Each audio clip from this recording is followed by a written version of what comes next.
Hello everyone, welcome to the first part of allocation and mixture। तो ये जो chapter है ये बहुत बहुत इजी चैप्टर है और ये चैप्टर के मेजॉरिटी सम्स ये वाले कंसेप्ट से सॉल्व हो जाएंगे। तो आप सबसे पहले ये चीज को नोट डाउन करके रखिए, मैं आपको बाद में समझाऊंगा कि ये क्या चीज है। तो सब लोग सबसे पहले ये नोट डाउन करेंगे। यहाँ पे A1 है, A2 है, AW है और ये रेशियो है। तो जब सम आएगा तो अपने आप समझ में आ जाएगा इसको कैसे यूज करना है। ठीक है, चलिए हम सीधा सम्स से चालू करते हैं। और यहाँ पे मैं अभी डायरेक्टली 11th वाले सम से चालू करूंगा and will come back to the first 10 sums.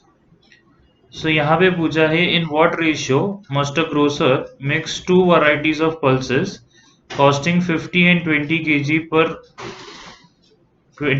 kg respectively to obtain a mixture worth 16.50 per kg।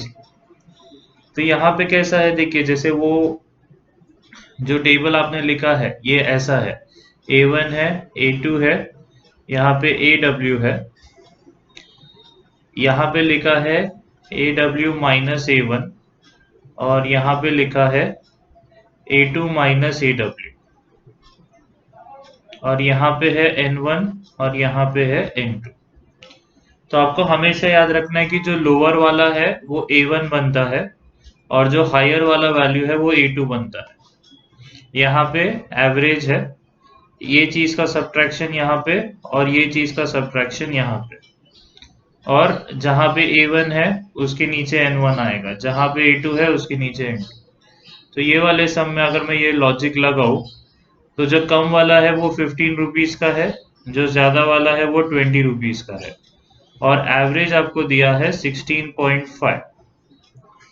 तो सीधी सी बात है 16.5 माइनस 15 करूंगा यहाँ के लिए 1.5, यहाँ पे कभी आंसर्स नेगेटिव नहीं आएंगे और यहाँ के लिए आ जाएगा 3.5। और हमें रेशियो ढूंढने को बोला है तो क्लियरली रेशियो है N1 अपॉन N2। तो आपको और कुछ नहीं करना है, आपको सीधा ये लिखना है कि 3.5 into N2 is nothing but 1.5 into N1। मैं क्रॉस मल्टीप्लाई कर रहा हूँ नीचे के जो दो चीज है। सो N1 अपॉन N2 क्या मिल गया हमें, N1 नीचे N2 लिख लिया, ये N2 यहाँ पे लेके आया, वो 1.5 वहां पे लेके जाऊंगा।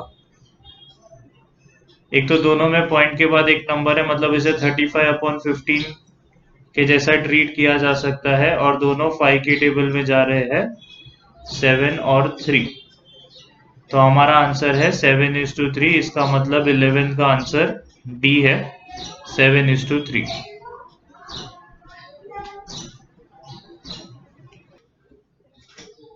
अब आपके नोट्स में आंसर वेरीफाई कर सकते हैं, 11 का आंसर करेक्ट है।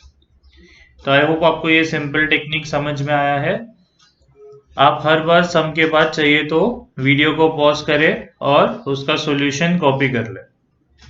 मैं बढ़ता हूँ आगे, ये सब डिलीट करके नेक्स्ट क्वेश्चन पे। 12th वाला सम, 3 liter of water is added to 11 liter of a solution containing 42% of alcohol in the water. The percentage of alcohol in the new mixture is dash। तो ऐसे सम सॉल्व करने के लिए basically हमें क्या करना पड़ेगा कि अब 11 लीटर का सॉल्यूशन है जिसमें 42% अल्कोहल है।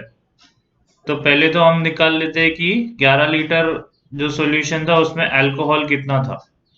तो 42% मतलब 42 अपॉन 100 इंटू 11, इतना लीटर अल्कोहल था और जो बचा हुआ है ऑब्वियसली वाटर होगा।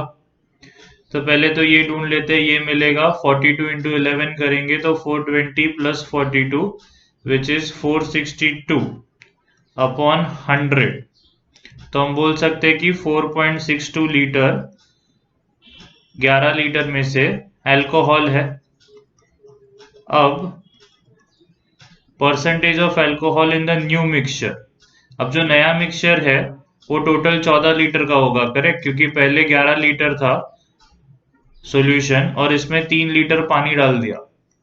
तो टोटल वॉल्यूम ऑफ सॉल्यूशन हो गया 14 लीटर, लेकिन ये 3 का 3 लीटर पूरा का पूरा पानी ही है।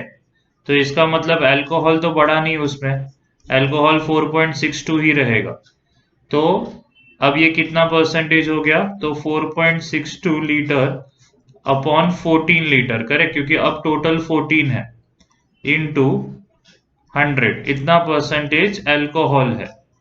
मैं रिपीट कर देता हूं मैंने क्या किया। सबसे पहले उन्होंने बोला था 11 लीटर सॉल्यूशन में 42% अल्कोहल है, तो 11 लीटर का 42% निकाला मैंने, तो 11 लीटर का 42% आया 4.62 लीटर।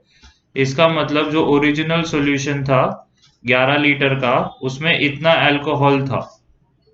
अब उन्होंने वो सॉल्यूशन में 3 लीटर पानी मिक्स कर दिया, तो अब नया जो सॉल्यूशन है वो 14 लीटर का हो गया, जिसमें इतना अल्कोहल है, क्योंकि जो भी एक्स्ट्रा डाला है वो सब पानी है।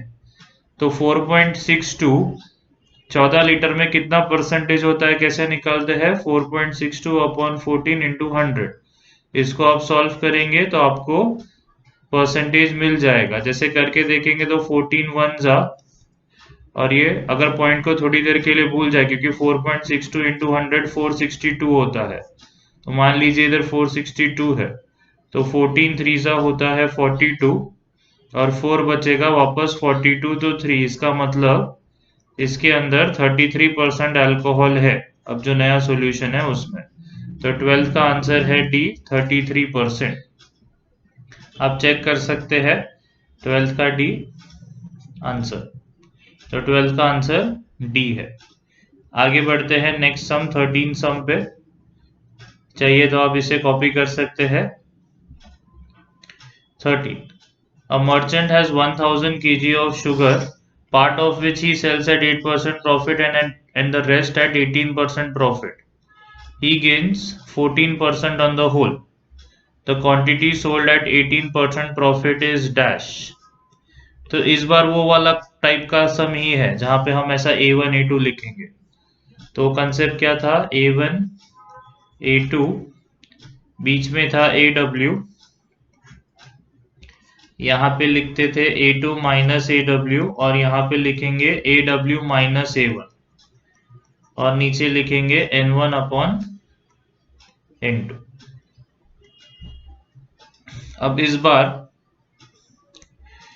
8% प्रॉफिट है और दूसरा 18% प्रॉफिट है, और नेट उसको 14% प्रॉफिट मिला।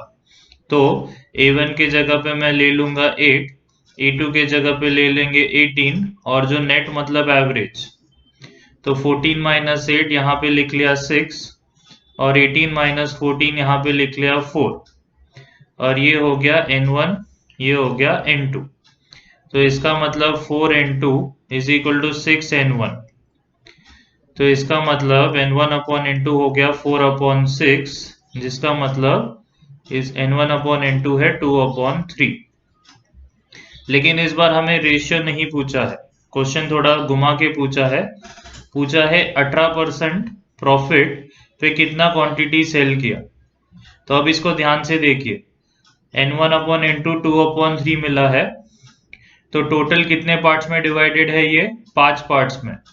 पूरे चीज को अगर 5 पार्ट्स में डिवाइड करेंगे तो जो पहला क्वांटिटी है वो 2 पार्ट्स बिका है, और जो दूसरा क्वांटिटी है वो 3 पार्ट्स बिका है। तो टोटल कितना है, 1000 kg है। तो अगर 1000 को मैं 5 पार्ट्स में डिवाइड कर दूं तो हर एक पार्ट कितना है, 200 kg का है। तो 200 kg के 2 पार्ट्स, N1 कौन है, 8% प्रॉफिट वाला, मतलब 400 किलो हमने 8% प्रॉफिट पे बेचा, और बचा हुआ जो 3 पार्ट्स है मतलब 600 किलो, वो हमने 18% में बेचा। इसका मतलब हमारा आंसर है 600 kg। तो 13 का आंसर सी है। मैं रिपीट कर देता हूं कैसा किया मैंने ये सम। सबसे पहले तो ये 8%, 18% और 14% के लॉजिक से 2/3 लेके आया N1 और N2 को।